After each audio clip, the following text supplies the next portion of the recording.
Last February, when I spoke with you about our annual CASA appeal, our annual Catholic Arkansas Sharing Appeal, I had no idea how difficult things would become just 1 month later when the coronavirus struck Arkansas, shutting our churches for 7 weeks starting in March, confining us in our homes, causing for many a reduction in income due to closed businesses or reduced hours at work, and of course for far too many, severe illness and death. I am very proud of the generous spirit with which our people made the sacrifices necessary to comply with all the protocols which none of us like, especially mask wearing and physical distancing, but so necessary for the common good.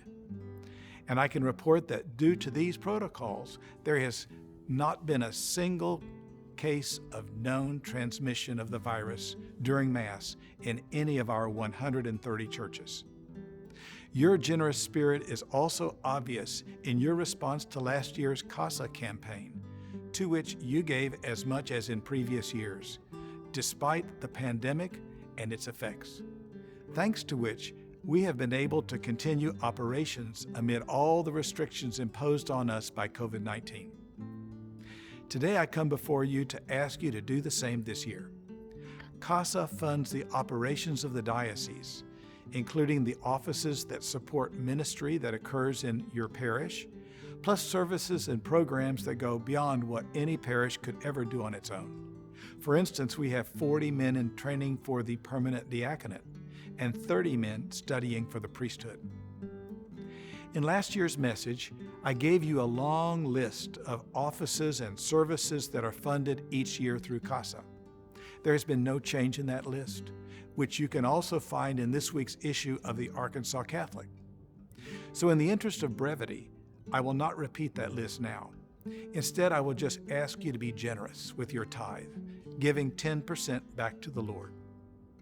Our rule of thumb is 1% of your annual income to CASA, 5% to your local parish, and 4% to other charities, for instance, Catholic schools or Catholic charities.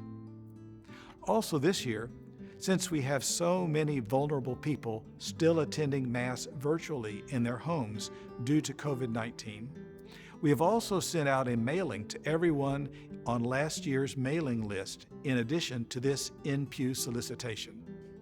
I trust that everyone will give to CASA in this unusual year if they possibly can. Thank you so much for your faithfulness and for your generosity. And let us pray that life will soon return to normal.